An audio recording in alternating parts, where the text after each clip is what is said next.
Hi, my name is Aeolus, aka your favorite atheist. And as you can see, I'm here with the Godless engineer. Oh, pointing the wrong way. There we go. The Godless engineer. What up, people? We are here to read some dumbass comments. So, where do we want to start at there, Alis? Well, we got to start where we always start, man. What you drinking? There's this lovely little recipe for some alcoholic cream soda. And what it is it's like one shot of rum, spiced rum, and then the rest of it is Sprite. So that's what I'm drinking tonight. Well, I got these two little hits of Fireball here because I had a taste for some cinnamon, and then I got the big boy, yeah, because I gotta have some wine, man. Yeah. Yeah, we gotta get sophisticated. Okay, we can't get sloppy drunk. We gotta address these comments. Yeah. So you can go ahead and pull the first one up while I do this. All right. I think you need to be the one to read this. Yeah.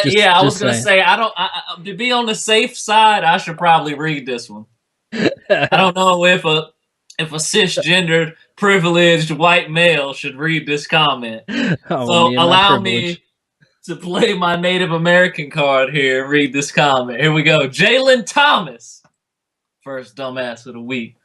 Satan get on my nerves. What kind of nigga spend their whole life trying to prove they greater than the one that created them? That's some gay ass shit, man.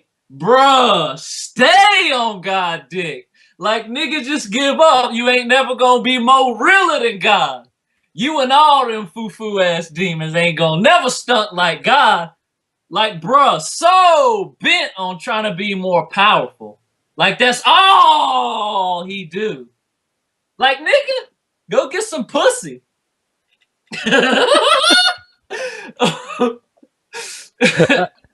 I'm trying to figure out what a foo-foo demon looks like. This is the best I can come up with right here. In my opinion, that's stunting pretty hard. Okay, I choose that over Yahweh any day. I mean, damn. I'm not usually into animated characters, but shit, I'd take me some foo-foo demon ass. That sounds about right, man. Like, see, this is what happens. This is what happens when you give people access to technology and things like Facebook, when their speaking and writing is on a really shitty level. This man is, I don't even know what to say about this comment. It's like a hood nigga's perspective on Satan. You ain't never gonna be more realer than God. Well, no, I'm stuck on, bruh. Stay on go, dick. I mean, it's almost like he's literally admitting that he's down on his knees, not praying to God, but shucking on that dick. No, what that means, like, he doesn't mean literally. He means like, like a dick rider. Oh, come on. Don't start throwing literature into this. This guy ain't read 2 books. He stay on God dick. So I mean, like, he's a dick rider. Oh, okay. So you mean he's sort of in the bent down ass up situation, and he's Vaseline. Nah, and he just told God, "Yo, God, you just stay still. I'm gonna work that dick." I just got this image in my head of what a divine penis would look like. And I just thought about how, like, every time God ejaculates, it's like a big bang. It's like, poof, cosmos. So what you're saying right now is that we are the ejaculants of God's dick. Is that what you're saying? Yes. Oh my God, yes. Nice. But listen, this guy, I hate to always draw the parallel between a person's, like, capacity for intelligence and their religiosity. But we're seeing a trend here, right? Like anybody who reads this comment, like you gonna tell me like any Christian who reads this comment is gonna be like, yeah, nigga, like he really told it like it was. Like, no. Any Christian, like decent, like educated Christian, that could be an oxymoron, but let's just assume they finished high school, would read this and be like, he needs to stop making Facebook statuses. Well, and like he's making a Facebook status about an imaginary character. Yeah. No, I think that if you take that last part, like, nigga, go get some pussy. I think that if you take that out of context there, he could be talking directly to Jesus in that particular part.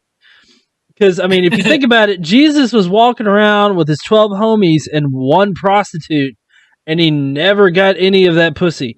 Not that you'd not that you'd want that, but he definitely didn't try, you know? Well, we don't know, you know? We don't know what he was doing.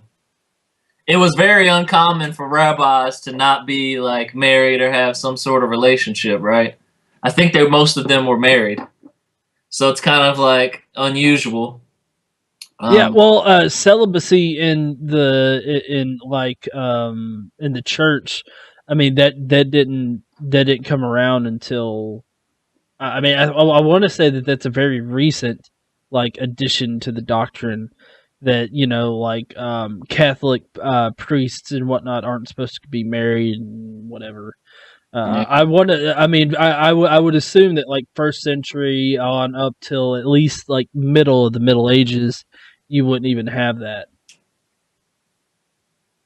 Yeah, I don't know. I just think like this is very indicative of what the average uneducated religious person is thinking about. Satan gets on his nerves. And like he never gave us a specific example of how Satan is getting on his nerves. He's not like he's never seen Satan. He's just thinking about a concept, right? Like what kind of niggas spend their whole life trying to prove they're greater than the one that created them? Well, and like I could go ahead. Well, I was just gonna say, I'm wondering, is he talking about Satan at that point, or is he talking about atheists? I mean, he's still talking about Satan. Well, I mean, spending his whole life trying to prove they're greater than the one that created him. I mean, quite literally, like Satan spent about 5 minutes trying to do that, and then God put him in his place, shoved his ass into hell, and then now he's in hell. He's not trying to prove that he's greater than God, is he? Well, that's actually like all of that is fan fiction, right? So it was John Milton, I believe, Paradise Lost. So he's the one that like penned this like, you know, this writing about how Satan fell from heaven. But this is not biblical. This is extra biblical.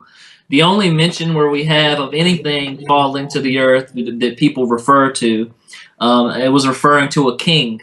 Right, I can't remember the king's name, but it says his name in the Bible, and it's specifically referring to him being cast down, right? And people take that to mean Satan. And so, like, this whole idea of Satan, especially like Satan being in the garden, is not biblical. The Old Testament makes no mention of that serpent being Satan. For all we know, it could just be like a made-up tale to get the story going.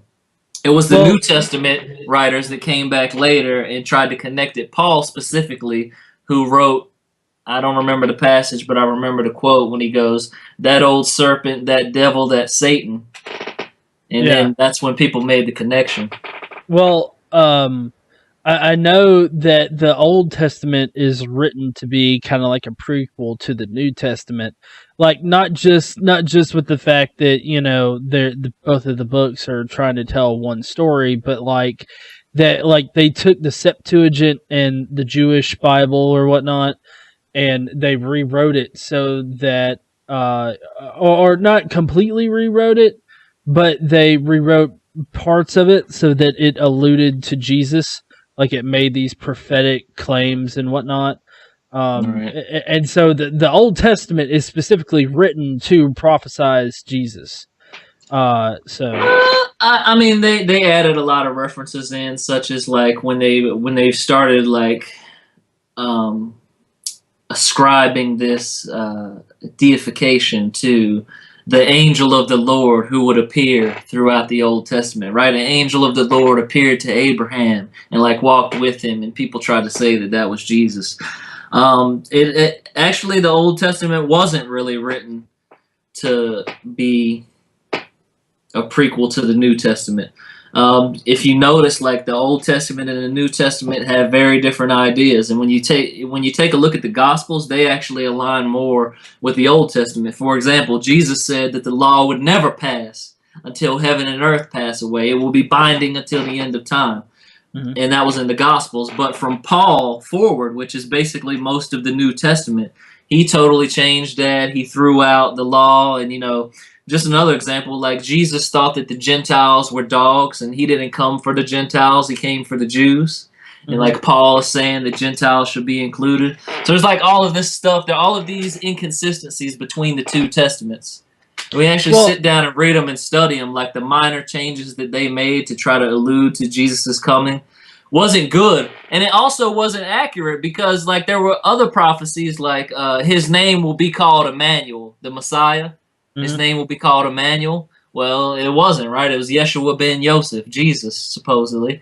Right. Another thing was, what was the other thing? Oh, he was coming to be a military leader. So he was like coming to conquer and like fix the problems that the Jews were having. But that's not what he came to do. It's the total opposite of what Jesus came to do.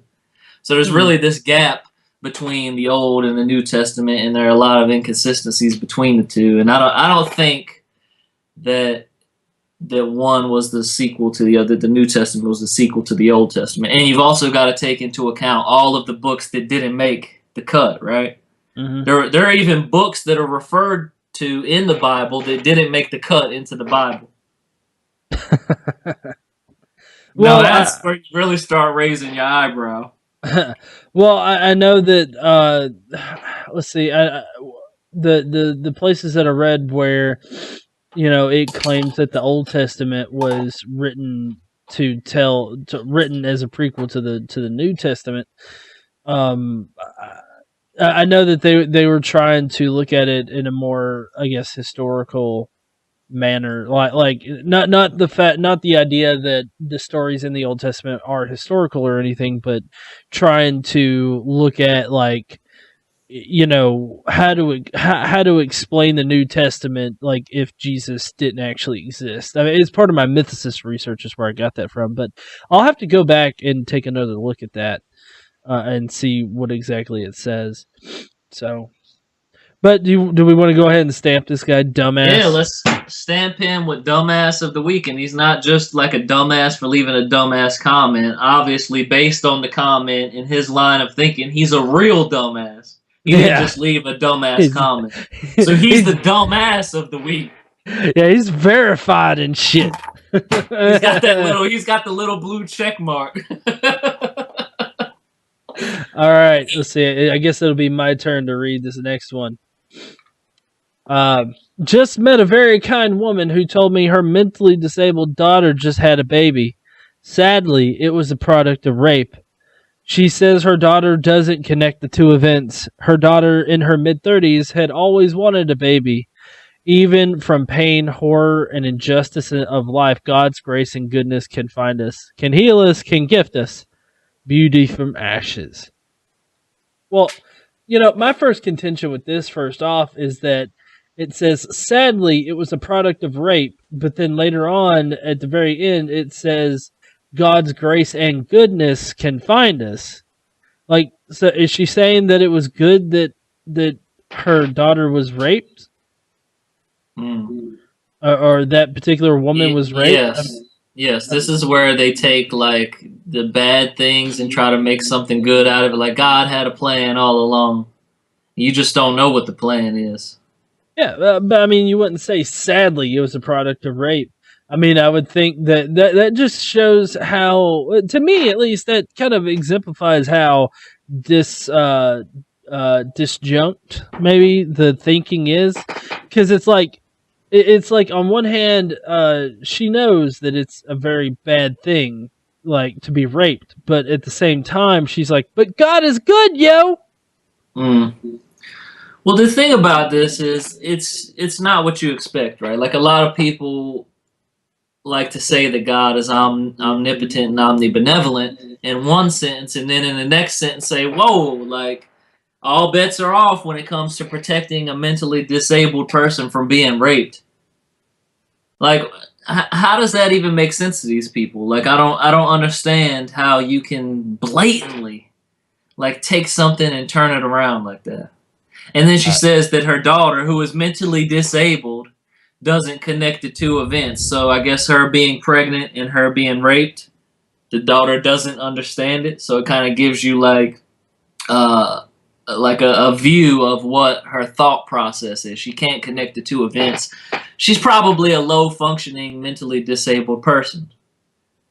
And then you're going to say, from pain, horror, and injustice of life, God's grace and goodness can find us, heal us, and gift us. Well, that certainly wasn't a gift. It certainly wasn't healing us, grace, or goodness. I mean, I can only imagine, right? Like an average person being raped probably like really has a horrific experience, right? I've been raped. I thought it was pretty horrific. I think that a mentally disabled person, because they don't understand what's going on and they can't really comprehend. I'm not saying X is worse than Y here, but I'm saying it might be even more traumatic for them because they don't really get it.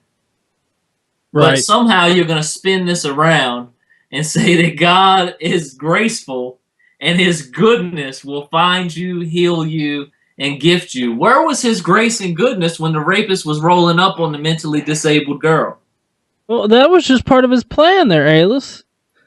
I mean, it's part of God's plan for mentally challenged women to be raped and to have children because of that rape. And it's okay because God did it. But also, that guy, he's got to burn in hell.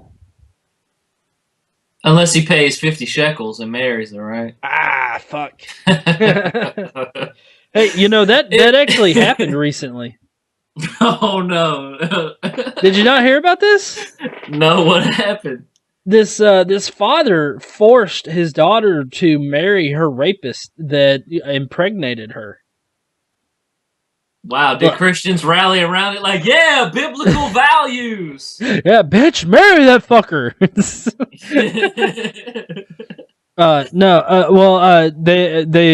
The father and the rapist, of course, were both arrested and charged. Obviously, the one guy with rape, but the father with, I think, like when something like that for like forcing his daughter to go along with it.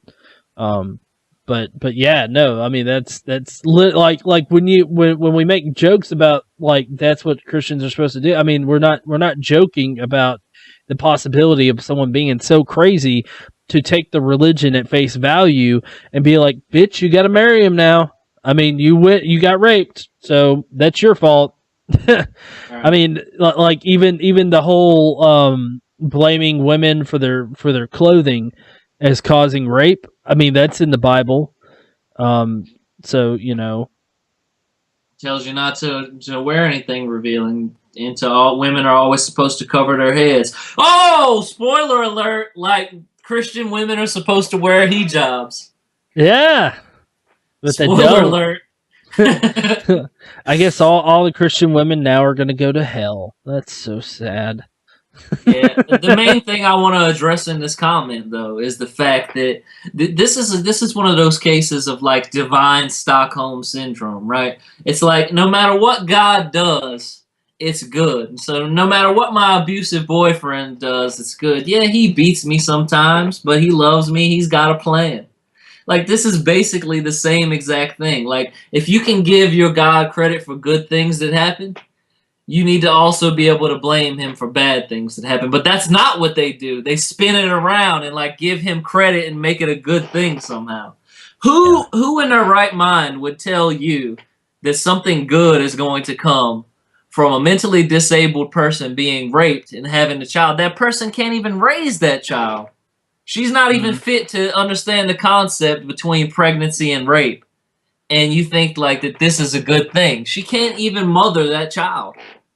No, I mean, she really can't. I mean, I don't know what ends up happening in these situations, but I mean, I would think that basically whoever looks after her or whatnot is going to be taking care of the baby too.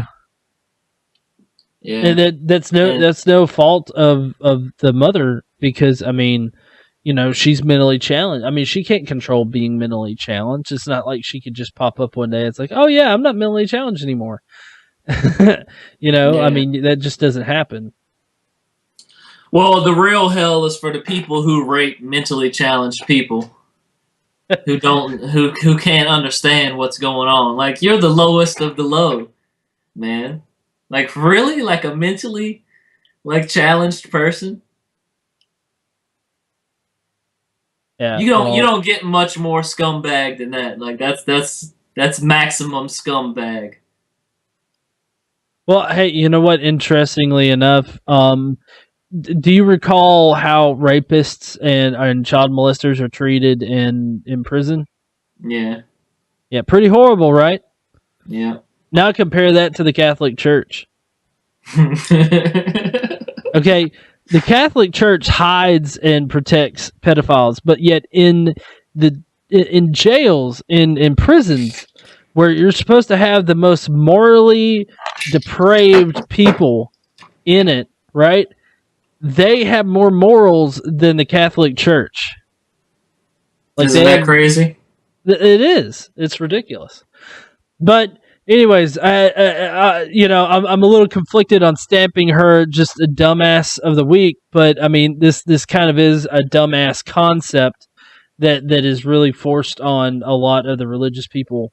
They're forced into these kind of dumbass, ideas.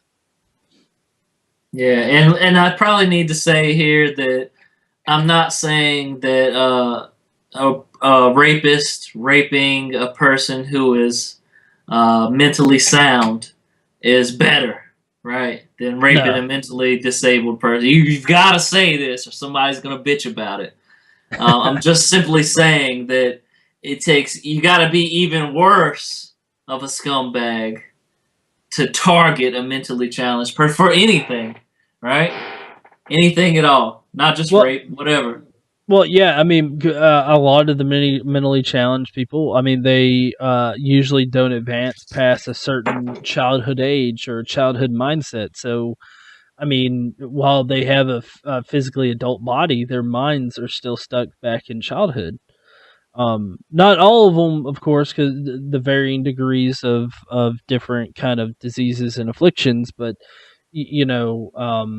if she's too mentally inept to connect the rape with having the baby, my guess is that she is in some kind of childhood type of state, mental state, Well, that is. I just like to say, dumbass of the week. Beauty from ashes should have been beauty from stupidity, and in that case, you'd be fucking gorgeous. Dumbass of the week. Yeah. All right, let's see. It's your turn on this one. All right, well, we got a story here. You ready? I'm gonna paint the picture. I'm gonna get the scene right for y'all. The door knocked me down. As it continued to roll, I grabbed the bottom of it and it dragged me to the curb where I let go. It then crossed the street and jumped the curb where it ran over an electric box, and the door was taken off by a fire hydrant. As I got up, I saw Mark running down the street, and he jumped in the car before it ran into the neighbor's house. The girls were in the car the whole time. They are fine without a physical scratch. God is real. Thank you to all my family and friends and sorors I have no idea. for your immediate response and prayers. Hashtag family first. Hashtag key side. Hashtag get well soon. Alright, so if anybody else is like struggling with this comment here, because as I was reading it, I didn't really get it either, but it seems to me as if she's depicting a story in which a car was rolling, and it had the kids in it, and she like tried to stop it, but it knocked her down or whatever. It jumped a curb, ran over an electric box, and a door was taken off by a fire hydrant. I mean, was this car doing like 30 miles an hour, or was this car just rolling down a hill? It seems like it was going pretty fast. So this lady, I'm guessing it's a lady. I don't know if it's a lady. She saw Mark, whoever this Mark is. It could have been Mark who wrote the Gospels, right? He just shows up and he starts running down the street. He dives into the car, and she doesn't say this, but we're guessing he stops the car before it runs into the neighbor's house. Now, whoever these girls were, they were in the car and they were unharmed. And therefore, God is real. Fuck you, Mark. Yeah. Why'd you come running down the street? God had this all along. Yeah, I didn't see God jumping into the vehicle and stopping it. It seemed to be Mark in this particular instance. But, fuck Mark. I mean, God damn it. Why'd you have to ruin God's swerve there, Mark? Right. Like, God obviously had a plan. Like, he ran it into the electric bike, the curb, and then the electric box, and then the fire hydrant. He was slowing it down before it got to the neighbor's house. Oh yeah, God was just throwing shit in there. Like, I mean, okay, if you can imagine like our plane of existence being like Minecraft, God is the guy that's invisible, and he's just throwing shit in the way. It's just appearing there magically. I mean, like when the car first started rolling, obviously there was no electric box. There's no poles or fire hydrants or anything. I mean, as soon as it started rolling, those things just kind of appeared, and it was going to stop before the neighbor's house anyways. Mark, he was just a big old drama queen running after the car and shit. All right, well, because I'm guessing like from this story, they were like in their neighborhood, and somebody like put the kids in the car. Probably what happened, this happened with my siblings one time. One of my brothers was working the wheel. One of my other brothers was working the gear shaft, and my sister was on the floor. She was hitting the gas, and they were driving around our yard. So I'm guessing like that's what happened here. Like they left the kids in the car, probably just like, oh, we'll be out in a second. Like the kids got a little carried away. The car starts rolling down the street. Now, it jumps a curb, right? And this is interesting because you said, like, shit just starts appearing out of nowhere. Tell me when you see an electric box in front of your neighbor's house at the curb. Last time I checked, they're up high. Like, they're not down here on ground level. So, obviously, God is, like, tossing shit like, psh, electric box, psh, pole, psh, fire hydrant. He's like throwing everything he's got at this. He's failing, yet here comes Mark. Mark is running his ass off. Like he sees the girls in the car. He sees the terrible harm that is about to be done. He runs in. He dives in the car. He saves the day. And who gets the credit? God. Who gets proven to be real? God. Exactly. If anything, what we see here is an example of God's failure. He threw everything he had at the car, and it took Mark to stop the car. Well, yeah, that's because God was throwing a whole bunch of useless shit at it. I mean, an electric box on the ground, and then a fire hydrant. Motherfucker, you created the entire universe like in a snap. You couldn't put a brick fucking wall there? Why couldn't the foot of God just come down and press the brake? Like, I got this, Mark. Why can't it be so simple? I mean, he's omnipotent, right? Hey, maybe Mark is a cockblock. Maybe God was trying to have Jesus come back through this woman, and it's like, God damn it, Mark, motherfucker. Why you gotta cockblock me? I was gonna save the kids, be the hero, then I was gonna fuck your girl, you fucking cuck. Mark, the God cockblocker. Fucking Mark. Yeah, but this is really indicative of just the whole idea that God gets credit for all the good shit that happens. Like with Ben Carson, he didn't study his ass off for the test that he took that set him on his path to become a doctor or anything. He didn't study his ass off for it. Like it wasn't his own intellect that made him pass that test. Nope. God gave him the answers. That's right. Well, I also wanted to mention here that it's not so divine to think that something like this can happen and they can be without a physical scratch. I mean, people have fallen from a 40-story building, a 40-story fall, and survived. And you're telling me, like, this is proof of God? Like, this little mediocre, like, event in which a car probably, I don't know, the story is confusing me, right? I think to be going fast enough for a fire hydrant to take a door off, like, you got to be going pretty fucking fast. Yeah. Like, you're not just, your car is not just drifting down the street. The door doesn't come off. Which I actually have a personal story that kind of relates to this. So, there was a YouTube Creators Day. It was a couple weekends ago in Atlanta. And so I was like, well, I've got my dad that lives out there. I can just go to his house and I can spend the night. And then the next day I can go into Atlanta. He lives in Marietta. I can go into Atlanta, go to the Creator Day, and then spend the rest of the day with my dad and then come home, right? Well, driving out there, everything's fine until I get about 30 miles outside of Marietta. And then all of a sudden my car hydroplanes, right? Goes off the fucking road and lands in some trees. Okay. And, I landed right to the left of, a power line pole. Right. And so, I mean, it's just like, well, I'm glad I didn't run into the one fucking power line pole out here. That would have been some really good accuracy on my part.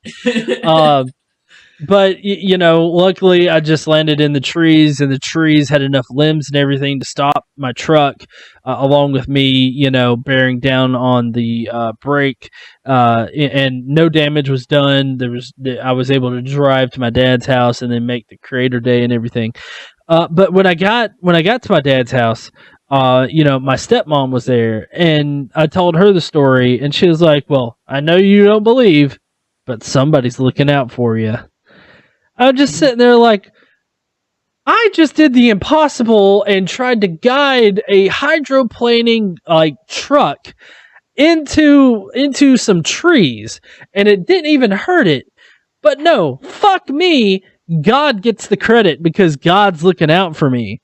Don't look out for my ass, God. How about you take care of some of these priests that are fucking kids? Or how about you take care of some of these motherfuckers that are cutting people's heads off out in the Middle East? Like, how about you focus on some real shit? Don't worry about me and my truck. Well, you know what the best part would have been? If you would have hit the light pole, they still would have said the same thing. Like, God used that light pole to stop GE from actually going into the woods and getting more damage. Yeah.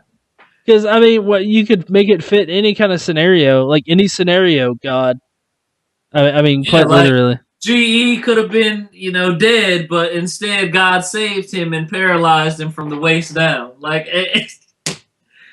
when do we draw the line? Like, okay. Well, yeah, that's that. But the answer is you never draw the line. Because as soon as you draw the line, you admit that God's limited on power. Yeah, even if you die, like, it's still like God was being gracious to you. Oh, yeah. There was probably something coming in your life that was going to be really horrific, and he didn't want you to experience it, so he snatched you out of this world. Hey, God, that's just God's plan for John. He needed another angel up there. Although he probably had to get some big-ass wings to carry that fucking big-ass body up there.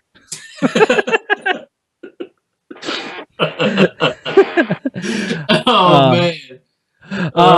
But do we want to go ahead and stamp this as dumbass of the week right here? Stamp it hard. Yeah, stamp it. Double stamp. I mean, I'm glad that everybody's okay from this incident. If this is an actual incident, not just more, religious bullshit that people are making up in order to promote, Christianity. But if it really is a real event, I'm glad that everybody's okay, obviously. But I think that you should give Mark at least some credit. Maybe God gave Mark the courage to get in there, but still, that's giving Mark at least a monicum of credit that he helped in the situation. I bet in real life, the car probably drifted like 20 feet, and Mark was close, and he just dived in and saved it. There was no electric box. There was no door knocking off a fire hydrant, because in order for that to happen, the car is going faster than Mark can run. So, so it's like, a lot of these stories like this play into psychological biases, right? And I'm probably too drunk to name off many of them, but I know one has to do with the memory and how we remember things, and we remember them different from how they actually occurred. Mm-hmm. We embellish them and jazz them up and give them a little more pizzazz. Yeah, I'm surprised Mark didn't fly in at Superman and stop it with his breath or maybe his chesticles or something. No. He hopped out of a tree and he swooped right into the car. Hello, my name's Super Mark. or wait, no, it's Mark. What if Markiplier was just out there for a stroll, where the fuck ever, and he's like, oh my god, my hair's tingling. That means somebody is in trouble. I better run and go help. All right. So next one. The worst part is in 20 years, the story is gonna evolve even more. Next, it went through the house and it went into the backyard and it was getting ready to go crash into the ocean, over a bridge. Mark, he was chasing it all the way from the neighborhood. Mark did some hardcore parkour through that house and then over that bridge and shit. But God is real. Yeah. All right. So you ready for the next one? Yeah, let's get it. All right. I think you're gonna like this one. It's me. I'm reading it. So let's do this. Hummer's humorous verd. Maybe. If you understood how the 10 Commandments actually make life better for everyone, literally, you'd understand you're wrong. Now, prepubescent marriage, that's fucking no. Go to Islam and question them. My religion brings peace. It can't help how sinners act or just tells them the best way to live. Okay? So those that, if you understand how the 10 Commandments actually make life better for everyone, literally, I don't see how the 10 Commandments can. And I would wager, I would put $20 down that he cannot name the 10 Commandments without using the internet or anything, just on the spot. Because the first 3 are pretty much sucking God's dick hardcore. Right. And it's how does that make anybody's life better? Seriously, you just sucking God's dick, that's not going to make your life better in any kind of respect. Your perception of it might change, and it might make it seem better, but that's just your perception. Do you have that video of the guy, he's sitting down, he opens his mouth, do you have that? This is a perfect time to drop that video for the people. But I'm going to go on while you're doing that and explain how the 10 Commandments really are not as groundbreaking and as monumental as you may think they are. There are many examples of codes of law that were put into place long before the 10 Commandments. From what we know, these commandments have mostly been plagiarized from everything else that was around at the time. Oh, here we go. Here's the video. Oh, God's dick from the sky. Balls deep in that throat. That's what you sound like when you're defending God from all his atrocious bullshit that he does in the Bible. Right there. Deep in the throat. Gagging on that divine dick. Thick, veiny, and hard. You gotta admit, that's some pretty impressive, dick catching with the mouth there. He must have practiced for that. Hey, like our first comment, he stay on God dick. Oh, hell yeah, man. And if there's anything that's closest to God's dick, that's a magical dildo appearing out of nowhere. Falling from the sky and shit. So, yeah, like I was saying, it's not as groundbreaking or monumental as you think. Many societies were thriving. I mean, we had the Golden Rule before we had the Ten Commandments. We had the Code of Hammurabi, right, before we had the Ten Commandments. There's many examples. You know, there were people who were trying to abolish slavery before we even had the Ten Commandments. Well, and you know, the Ten Commandments really just represent like the rules of a society at a particular point in time in history. It doesn't really represent any kind of morally objective like list of do's and don'ts kind of deal. It's just a snapshot of like the Jewish society and you know what they held you know to be the highest things. Because like this is what I always say whenever the Ten Commandments come up or morality or anything like that. And that's, you know, Christianity has really changed throughout time. Their morals have changed. The Christians from back when slavery was prominent would be unrecognizable to the Christians now. They would actually condemn them and probably use a no true Scotsman on them. Hold on, let me get this right. Let me see. Get it right there. Oh, for the viewers.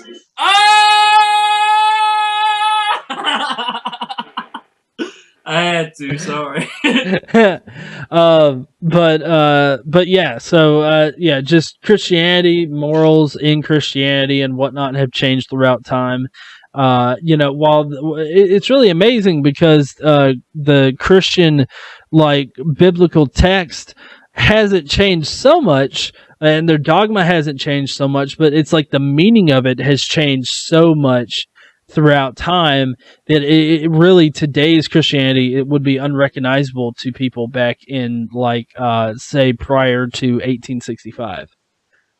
You know, when we ended the Civil War. I mean, they really would be unrecognizable, and it's that short amount of time that it would be. Yeah, and I like how you mentioned like this guy.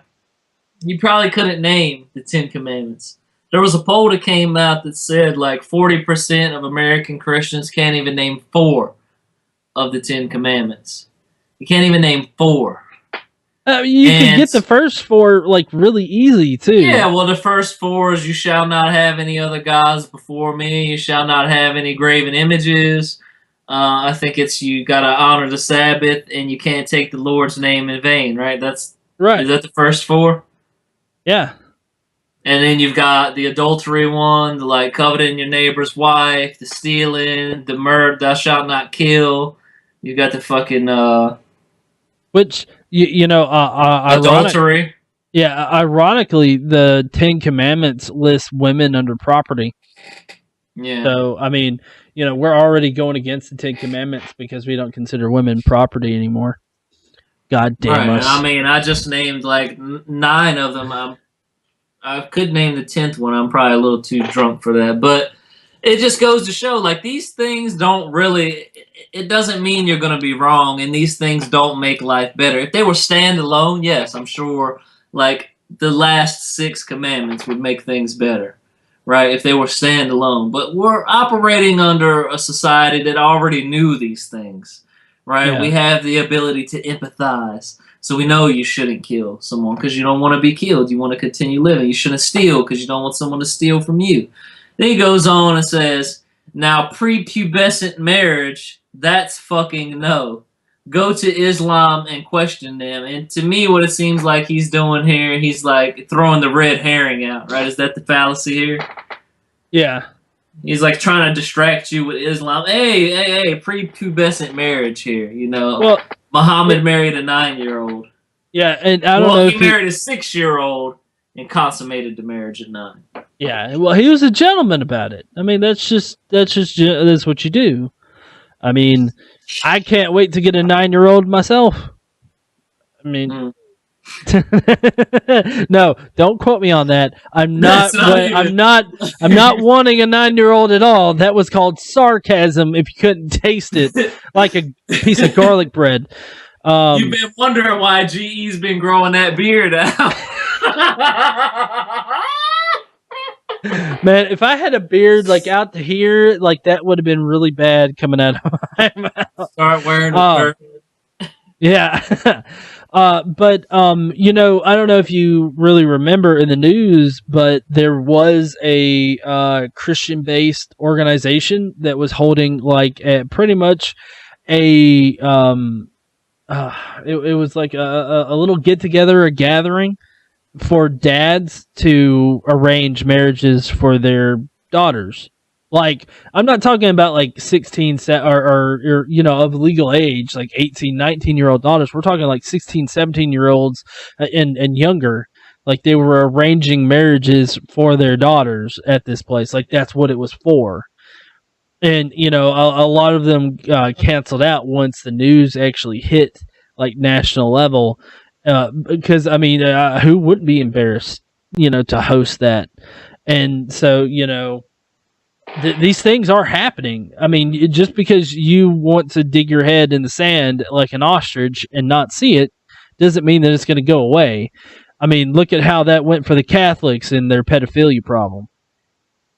Yeah, it's coming back to bite him now. But I wanted to address his last two sentences where he says, "My religion brings peace." Well, and we can just take a basic look at history and realize that no religions have brought peace.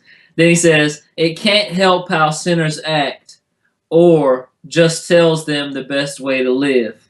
So according to this guy, Scripture is telling people the best way to live, G. So we should be stoning homosexuals. We should be stoning rebellious kids. We should be stoning adulterers. We should be come like, on. No, are you no, eating? listen. Are you eating pork and shrimp? We should fucking stone you. That's a that's an abomination. Yeah, you want to know? You want to know something funny? The local Catholic church here has a seafood event that they hold every year. People don't read their Bibles, man. So, like, don't give us this bullshit that your religion tells them how is the best way to live. That's some bullshit. Well, okay, it says it can't help how sinners act. And now I'm wondering, what the fuck is it good for then? Because, you know, they act like, you know, you need Jesus in your life in order to be a moral person or have a moral foundation. But then if you say that it can't help how sinners act, then what the fuck is it good for? You know, like, where I don't see the basis of it. It's like it tells them the best way to live. Oh, okay, but it doesn't actually change you like a lot of your brethren out there are telling us. Like them, because I have literally been told that I can't be a good or moral person unless I accept Jesus into my life. And so, I mean, if Jesus can't help how sinners act, then what the fuck's he good for? I mean... Well, apparently, like, the religion tells you that, hey, this is the best way to live. And now the question for me becomes, do you actually believe this? Do you actually believe that your religion is a message from God to tell you the best way to live? If so, why are you not following it? And before we even stamp this guy, I wanted to briefly go over, because some people may not know the story about the 10 Commandments, right? So Moses went up on the mountain to see God. God inscribed with his heavenly divine finger the 10 Commandments. In the little bit of time that Moses went up on the hill, the Israelites he went up on the mountain. At the bottom of the mountain, the Israelites were engaged in all kinds of idolatrous behavior. Moses got pissed on his way down with these stone tablets. He fucking broke them and he shattered them. Now, in this time, about 3 or 4 times, God told Moses, don't worry, I'm going to give you the same 10 commandments I just gave you, and you can take it to the Israelites. Well, we're going to see if that's what really happened. Here are the 10 commandments that supposedly made it to the Ark of the Covenant. So these are the 10 commandments. The ones that everybody thinks are the 10 commandments aren't the actual ones. Here we go. Don't make metal images of gods. Don't fail to observe the festival of thin bread in the month of Abib. Obey me and eat bread without yeast for 7 days during Abib, because that is the month you left Egypt. The firstborn males of your families and of your flocks and herds belong to me. You can save the life of a firstborn donkey by sacrificing a lamb. If you don't, you must break the donkey's neck. You must save every firstborn son. Bring an offering every time you come to worship. Do your work in 6 days and rest on the 7th day, even during the season. And do I need to go on? You can obviously see that these are not the same 10 commandments. And where I'm reading from, Exodus 34. I think you can read Exodus 31 or 32 through 34, and you can grasp like the story that's happening here. But basically, I know one of them is like, don't boil a kid in its mother's milk, right? Isn't that one of them? Well, don't boil goat. a kid goat. Yeah. Yeah. Okay. So you mean to tell me that the 10 Commandments that are put everywhere on courthouses and everything like that Moses dropped those motherfuckers like a bad habit? Not dropped them, like he smashed them. He came down and he was pissed. He was like, oh, okay, so he was. So he came down and he was like, fuck this shit. Yeah, he threw the tablets down, he smashed them, and then, And then he had to go back to God, and he was like, hey, God, I kind of had a temper tantrum, and I broke your shit. Yeah. Motherfucker, let me take out my lightning dick and get it. I'm going to give you the same 10 commandments, Moses. Don't worry. Does this not seem a lot like Mormonism? It's like, I'm going to read the same book. It might be a little bit different, but it turns out to be totally different. Yo, but G, just listen. Just whatever you do, make sure you don't boil a young goat in its mother's milk. After we record this, I was going to do exactly that, but I guess now I won't. So, this guy's right. It's the best way to live. It is. It told you. It can't help how you act, though. So if you still go do it, you're choosing to do that. Yeah, exactly. All right. So this guy is a dumbass of the week. All right. So you ready to read this last one? Yeah, let's do it. Here we go. Shreya Shanda _959. She sounds like some kind of Sith Lord. Shreya Shanda. Hey, do you think that's on her birth certificate? Shreya Shanda 959? It could be. Holla at me, Shreya Shanda. Let's see what you're all about. You got an interesting name. She says, okay, but being a doctor and stuff is about science, right? But this is about belief. It's different. Being an atheist and bashing people for believing in religion is insulting their way of life. That's like homophobic people calling gay people faggots. It's not okay. You say that you are accepting of everyone, but honestly, you yell at people about their way of life. You hire a doctor to treat an illness. They don't run up to you on the street and hand you freaking Dayquil. If I ever want you to explain to me about your thought process and we can have a conversation, I promise I won't be mad if you bash religion. LOL, crying, laughing emoji. So did she literally say, like, it's a bad thing for somebody to run up and give you medicine? I mean... Like I understand, like, if someone runs up on you and it's like, you're coughing, motherfucker, open up, I'm going to shove this shit down your throat, and you just got to take it. You look sick, like, here's some Dayquil. Yeah, exactly. I mean, that's not, like, but she says that it's bad for somebody to run up and be like, oh, hey, man, I heard you coughing back there. Here's some Dayquil. Yeah, it's like, motherfucker, why you giving me Dayquil? Fuck you. It's kind of what it seems like she thinks that we do. I mean, if there's a street preacher out there that's spouting off a whole bunch of stuff, I definitely think that any atheist that's walking around should definitely challenge them. But I really haven't seen a lot of atheists just see like a random Christian person walking, which pretty much that in America that's just pretty much anybody that's walking around at a Yeah, mall or like anything. we generally we don't go out looking for these people. They're out there looking to preach to other people. Mm-hmm. Like I had a guy run up on me the other day, and he was like, "Hey man, I'll read you a Bible verse," and I was like, "No thanks, man. Like I'm just trying to get where I'm going." He's like, "Yeah, man, let me read you a Bible verse," and I was like, "Look, I'm just trying to get where I'm going. You know, I hope you have a good day and everything." He's like, "I really want to read you a Bible verse." I was like, "All right, Isaiah 45:7." And it's basically the one where God is like admits that he created evil. Right. And so like but I didn't single him out. I didn't like go after him and be like, "Hey, what does Isaiah 45:7 say?" Like he didn't leave me alone. I was just trying to mind my own business. Even seeing him on the street, even him approaching me did not trigger any response from me. Because you know what? I was cool with it. If he wants to stand out here on the corner and preach, that's what he can do. I don't care if he does that. He can do it all day if he wants. No, yeah, definitely. I know that whenever I tell a religious person or Christian specifically to look up something in the Bible, they always come up with some kind of excuse for it. And like the ones that I like to point out are like Leviticus 2019, I think it is, or 2013. That's the one where it tells you to kill homosexuals.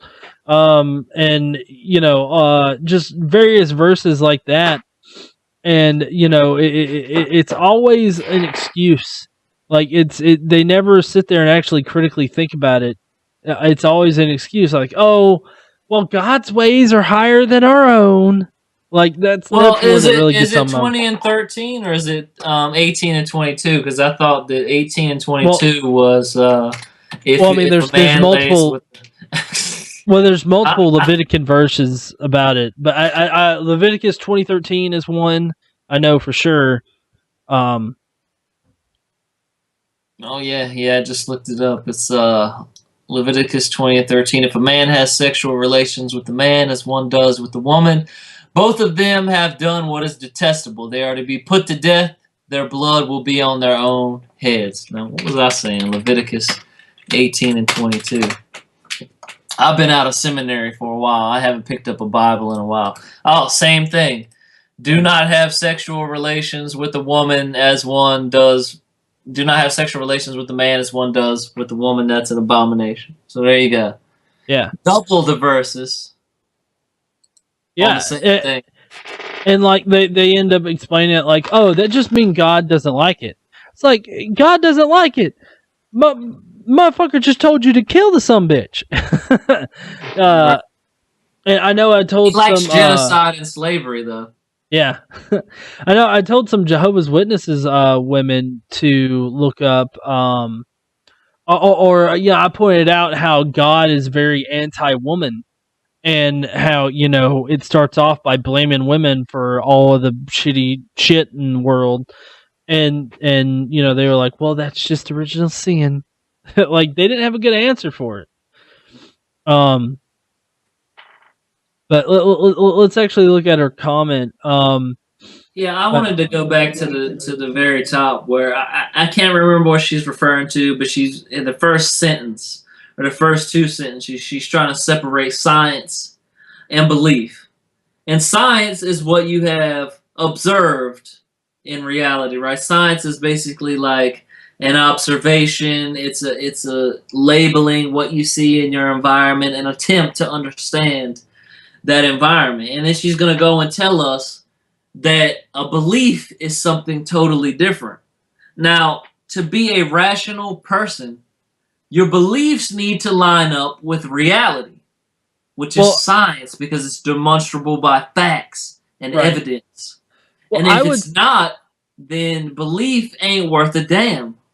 Right. Well, I mean, a couple things come to mind with that. And I would say that science, or just knowing what is true, demonstrably true, objectively true, knowing that, should inform you about what your beliefs should be. Like, you form your beliefs out of what you know, kind of deal, you know. And I think that saying that it's totally different is wrong, just because they are. I would say that they are tied together pretty closely, because I mean, like, there. I know that it happens, but it seems kind of insane for you to be like, well, I know that if I punch this TV, you know, I'm not going to get a pot of gold out of it. But, you know, I just personally believe that if I punch that TV, a leprechaun's going to jump out, do a jig, and shit some gold for me. Mm-hmm. You know, that seems insane to, like, know that it's not going to happen, but then to believe that it is going to happen. Like, that I just doesn't hate seem... how they can, yeah.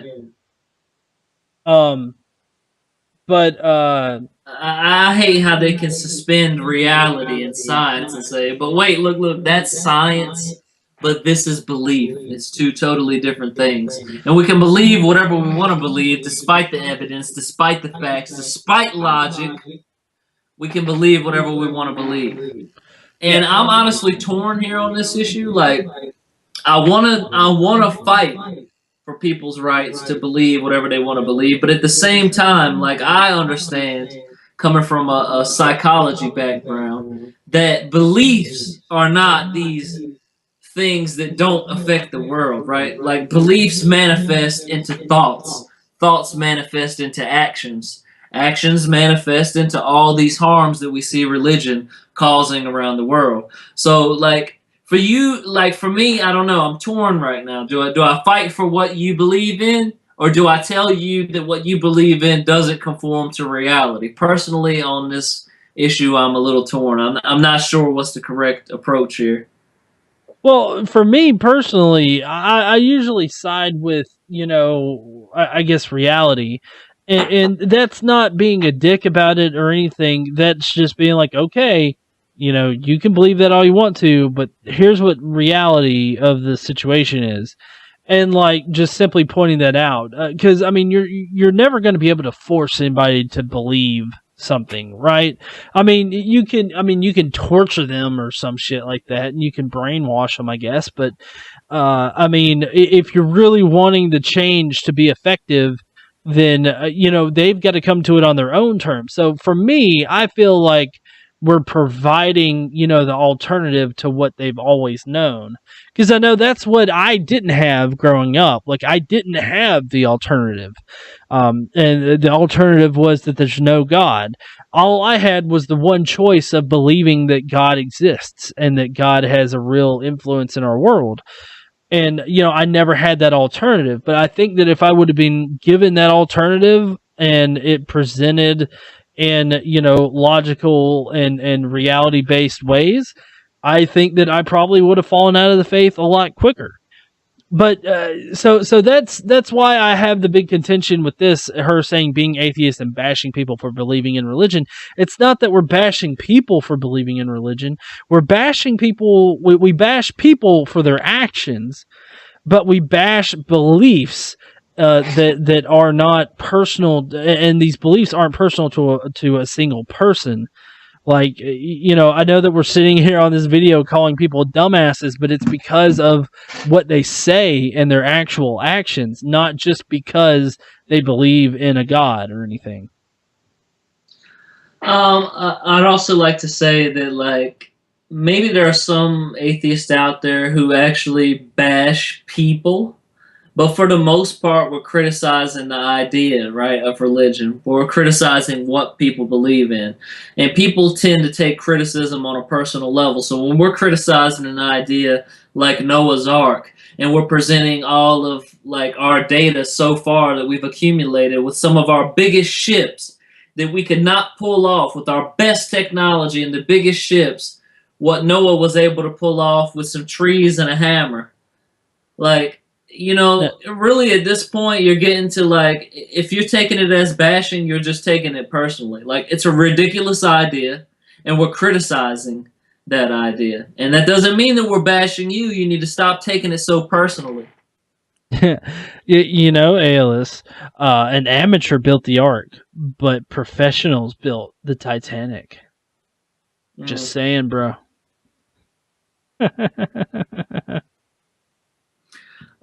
She also says that's like homophobic people calling gay people faggots. It's not okay. I think that this is a really faulty comparison here. I think that it really shouldn't even be a comparison, right? Like, I just explained that we're not bashing the people, we're criticizing the idea. Well, so, right. like, calling a gay person a faggot, I guess, is like actually bashing the person, right? Like, you fucking faggot. Like, that's a derogatory, like, a phrasing of those words. Like, when we criticize your religion, we're not disrespecting you or making, I guess, connecting you with like some negative connotation, right? We're just criticizing the religion. And in the same sense, we could criticize this idea of homosexuality without actually bashing a homosexual person. Now, I personally don't have an opinion on it. You do what you want to do, but I'm just saying we could criticize homosexuality without bashing a homosexual person. And in the same sense, that's what we do as atheists with religion. No, yeah, Go ahead. No, I was going to say I agree. And I think the fallacy that you're looking for here is false equivalency. Because they're equating, calling gay people faggots to, saying that Christianity is a stupid dogma or, something like that. And it really is a false analogy because Christianity is a belief system, while calling a person a derogatory name is actually directed towards a person. If we say that, it's kind of ridiculous to believe that, the four gospels were written by the people they're attributed to, that's not saying that you personally are ridiculous. We're just saying that it's ridiculous to think that. I don't know. For me, it's like that at least. I mean, I think like, and to me, that's a pretty big difference in just looking at somebody and being like, "Yo, man, you dumb as fuck thinking that shit." Like that's totally different than saying, that's a bit of a ridiculous belief. Then she says, if ever you want to explain to me about your thought process and we can have a conversation, I promise I won't be mad if you bash religion. So obviously, like, the understanding is there that there's a difference between bashing a religious person and bashing the religion. But I'm willing to bet that the minute that you go and criticize that religion, she then will take it on a personal level. Yeah. Which I always like it when somebody comes to me and it's like, you atheists, you believe that rocks evolved into humans. And it's like, no, that's not what atheism is. Actually, that's not what anything is. Right. I still don't understand though. Before we stamper with the dumbass of the week, like hiring a doctor. You hire a doctor to treat an illness. They don't run up to you on the street and hand you freaking Dayquil. Like, what does that have to do with like anything that's in that comment? Like, I don't even understand like where that came from. Well, because she said you yell at people about their way of life, and then she compares that to you hiring a doctor to treat an illness. And so what she's saying is that there are not doctors out there who are just treating you for no fucking reason. Right. Like, you usually have to go to a doctor and get... Oh! Well, fucking let's make this clear then. Like, if we want to know about religion, we'll come to your church. Okay?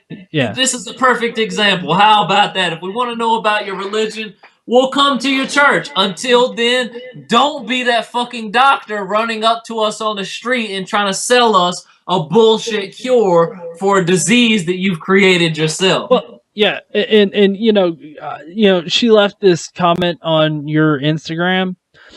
It's not like you directly posted this whatever image to her account and like shoved it in her face.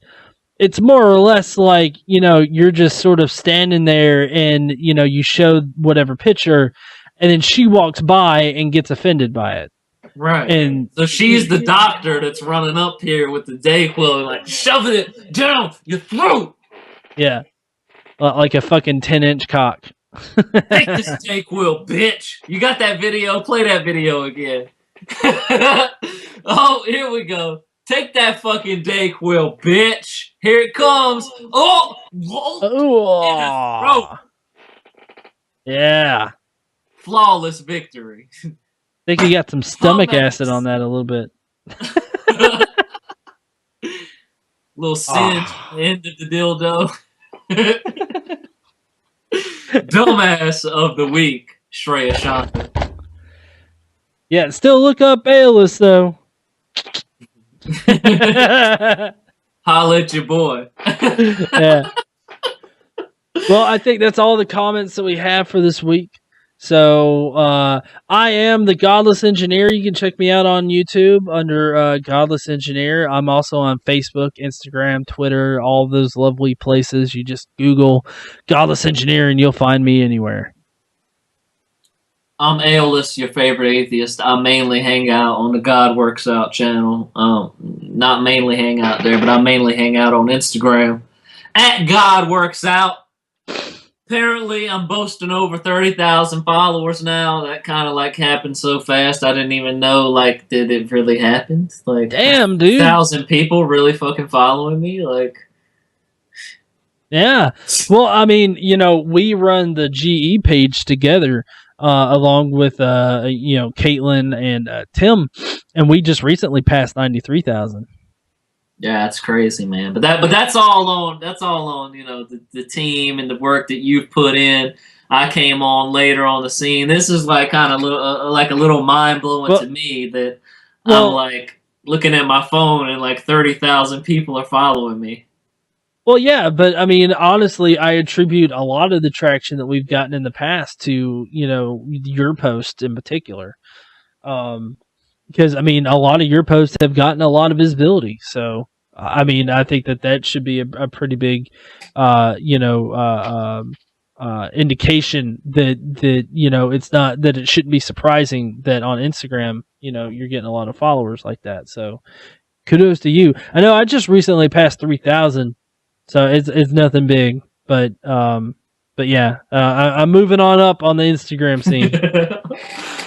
I'm just ride or die for this atheist movement. I just want to expose people to what, honestly, I really want to expose them to what the truth about their religion is. I don't necessarily want to disprove their religion. I just want to show them that what the common, everyday layman believer believes is not actually what's in these holy texts.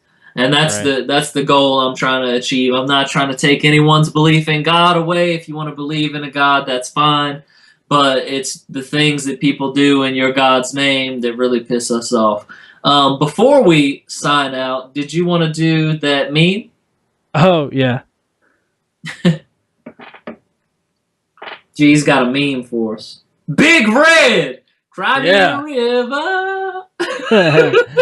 Once Christ, God and religious beliefs banned, takes Christmas bonuses, days off, and expects gifts.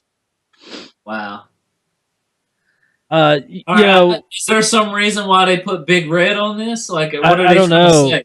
Is Big Red, I guess, just angry atheist, maybe?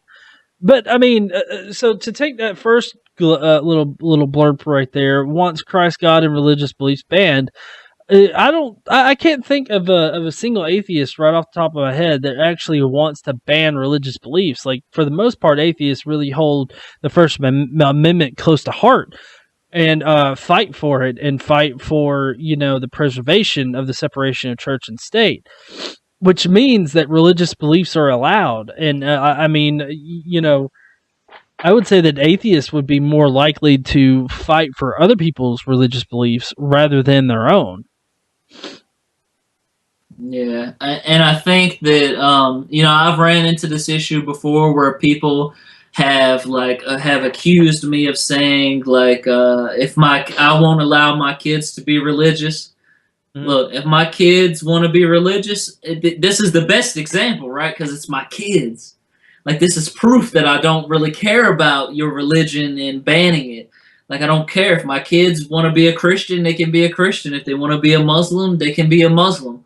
I don't want beliefs banned. I just want reality to be embraced. And I want people to accept science as an accurate way of depicting the world around us and attempting to understand it, instead of relying on faith, which is the belief in things without evidence. You know, if Right. you had evidence, you wouldn't need faith.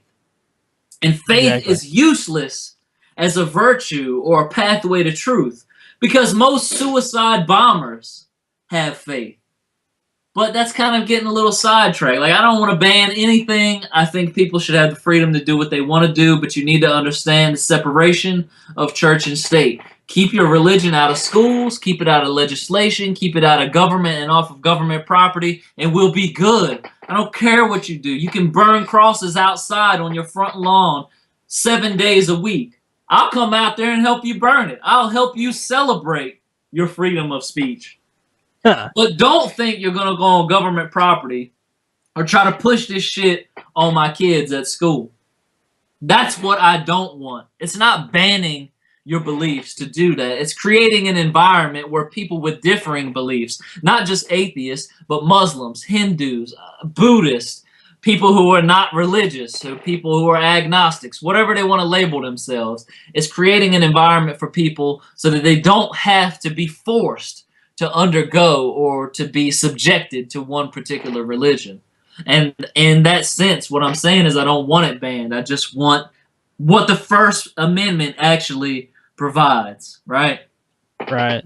Exactly. Now, for the second part, freedom from religion is freedom of religion is also freedom from religion. yeah, exactly. Although a lot of Christians want to act like it doesn't mean that, but they're delusional. So for the second part, takes Christmas bonuses, days off, and expects gifts. Well, Christmas is a pagan holiday, and I mean Christmas bonuses. What does that have to do with anything? Days off. I guess that's like days off for Christmas or whatnot. Christmas is really just an American holiday at this point. Like, it's not a Christian holiday. It's just it's like an American thing to do.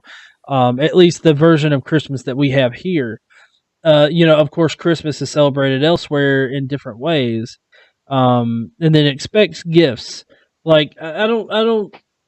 Other than Jesus' birth in the Bible, where the wise men bring gifts, I don't understand how gifts could be primarily Christian. Like, gifts have been given throughout all of history, not just Right. Christians. And there are many other areas in which this idea of Christmas has evolved. So we've had like the celebration of winter solstice, Saturnalia, I forget what it's called, but like the lining up of the sun or whatever, or the stars or whatever that's called. I can't remember what it's called. I don't know either. but there's that. And then there's also the fact that we know, just by studying history, we know that the Catholic Church, or not necessarily even if you want to refer to it as Catholic, but the church in general, took on these holidays to try to adopt pagans into their religion. Because they seen the pagans were celebrating these holidays, right? And so they kind of like took the holiday in and thought maybe if we celebrate it and put our own spin on it, the pagans will join up. It kind of worked in a way, but what we ended up with is a holiday that has nothing to do with Christianity. I mean, we put up a Christmas tree in Jeremiah chapter, I guess 1. It's in Jeremiah. Basically, God forbids you from having a Christmas tree because it's a pagan tradition. He also forbids you from observing like the heavenly array of stars, which is basically the winter solstice. So there are things in the Bible that prohibit you from celebrating what we call Christmas, but what was a pagan holiday. And also, like, just because, even if Christmas was all about Christ and people got a day off for that, whether you believe or not, if you're going to give people a day off for something, you should still give them a day off. If you're going to give people a bonus on Christmas, then you should still give people who don't believe in it a bonus. And if Christmas really was about gifts, but this is a pagan tradition, if it really was about that, what you would expect is that other people would get gifts and give gifts as well.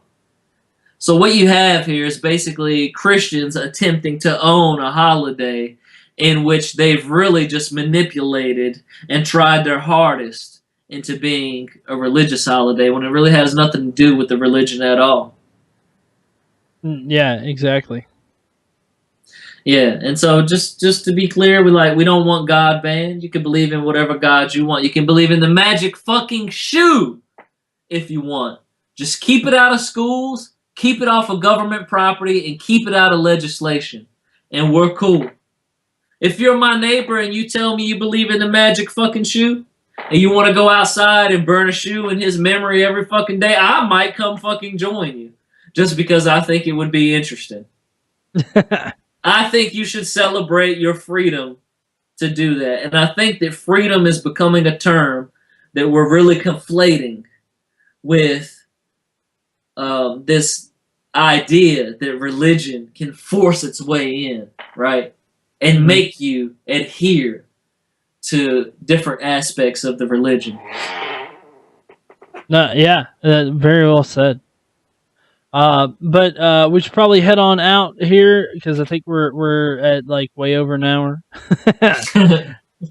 So we'll see everybody later. Definitely come to ALS's channel. God Works Out. Subscribe to him, and I guess we'll get on out of here. Have a good night, and may reason always forever outweigh. May reason forever outweigh religious stupidity. I'm drunk. There we go. See you later, guys.